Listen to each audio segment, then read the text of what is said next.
મનીષા આજે લઈને આવી છું કે જ્યારે આપણે લાંબી મુસાફરી કરતા હોઈએ ત્યારે પર્સમાં આપણે કઈ કઈ વસ્તુઓ રાખવી જોઈએ કે જે આપણે ઇઝીલી જ્યારે પણ જરૂર પડે ત્યારે આપણા હાથમાં આવી શકે. તો ચાલો હું તમને બતાવું છું. મારી પાસે આ જે પર્સ છે એમાં મેં જેટલું પણ જરૂર છે એ પ્રમાણે બધી જ વસ્તુઓ મૂકી છે. સૌપ્રથમ અત્યારે તો આપણે સેનિટાઈઝર મૂકવું જ પડે, ત્યાર પછી માસ્ક અને સેનિટાઈઝર વગર હવે જરા પણ આપણાથી બહાર ના નીકળાય, એટલે એ બે વસ્તુ સૌથી પહેલાં છે, મોસ્ટ રિક્વાયરમેન્ટ.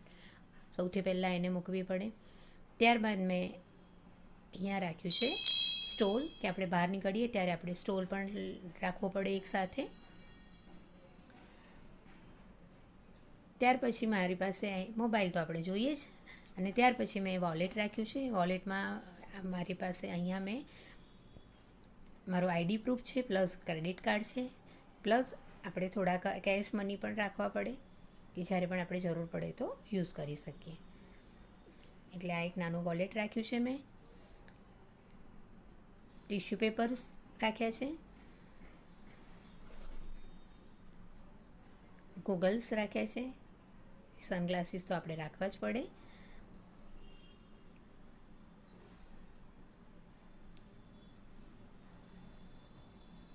આ એક નાનું પર્સ છે જેમાં મેં હેરમાં નાખવા માટે નાની નાની 2-3 ક્લિપ્સ રાખી લીધી છે કે ગમે ત્યારે તમારે જરૂર પડે તો તમે ઇઝીલી આમાંથી કાઢી અને હેરમાં નાખી શકો. તમારા હેરને બાંધી દેવા હોય તો તરત તમે ક્લિપ નાખી શકો છો. આ એક મોટું પાઉચ છે જેમાં મેં મોબાઈલની વસ્તુઓને એવું અમુક વસ્તુઓ રાખી છે, કે જેમ કે આપણે મોબાઈલનું ચાર્જર છે, હેન્ડ સ્પ્રિંગ છે, પાવર બેંક છે અને વેટ ટિશ્યુ. આ પાવર બેંક છે અને વેટ ટિશ્યુ આ મેં મોટા એક પાઉચમાં રાખ્યું છે. ડ્રાય ટિશ્યુ પેપર પણ છે જ સાથે, પ્લસ મેં સાઈડ એક નાની ડાયરી અને પેન પણ રાખી છે એ પાઉચમાં, કે આપણે કોઈ પણ વસ્તુ યાદ આવે તો આપણે તરત લખી શકીએ ડાયરીમાં.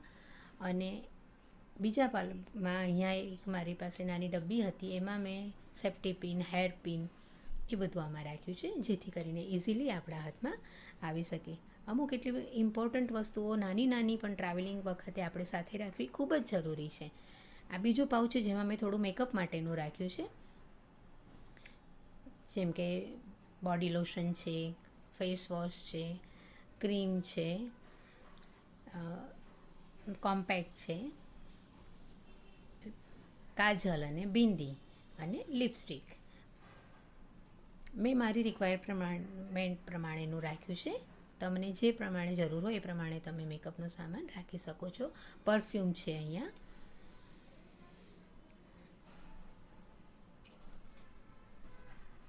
પછી મારી પાસે આ એક નાનું પાઉચ હતું જેમાં મેં ઘરની કીઝ રાખી છે, કે આપણે ઘરની કીઝ પણ એકદમ સેફ રીતે રાખવી પડે સાથે, એટલે આ પાઉચમાં મેં એ રાખી છે.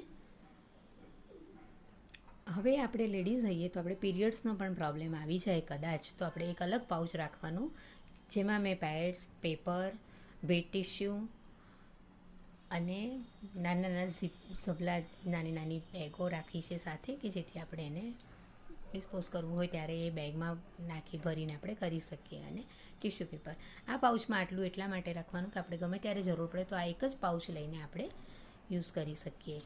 આખું પર્સ સાથે રાખવું ના પડે.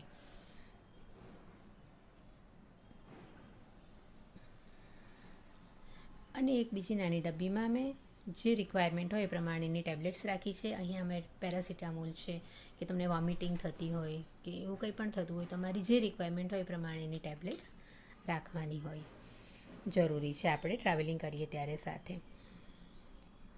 તો મારી પાસે આ બધી જ વસ્તુઓ આપણે એવી રીતે એરેન્જ કરવાની કે જે વધારે જરૂર પડે એ ઇઝીલી અને ફટાક લઈને હાથમાં આવે. તો સૌથી પહેલાં મેં પાવર બેંકને એ જે પાઉચમાં ભર્યું હતું એ મેં વચ્ચે રાખ્યું છે. મેકઅપનો સામાન બીજા ખાનામાં રાખ્યું છે. મારા પર્સમાં 3 ખાના છે, તો એ પ્રમાણે મેં અહીંયા બધું એરેન્જ કર્યું છું. પીરિયડ્સ માટેનું જે પાઉચ હતું એ મેં ત્રીજા ખાનામાં અલગ રાખ્યું. હવે પરફ્યુમને આ રીતે સાઈડમાં આપણે મૂકી દઈશું. સનગ્લાસીસ મેં આ રીતે મૂક્યા છે અહીંયા. આપણે વોલેટ તો આપણે એકદમ ઉપર રાખવું પડે, તરત જ હાથમાં આવી જાય એવી રીતે. ટિશ્યુ પેપર પણ ઉપર રાખવા પડે. કીઝ એકદમ નીચે રાખી દેવાની છે. ટેબ્લેટ્સ મેં અહીંયા નાનું એક મારે ખાનું છે એમાં મૂકી અને ચેનમાં મૂકી દીધું છે. આ ક્લિપ્સને અહીંયા સાઈડમાં રાખી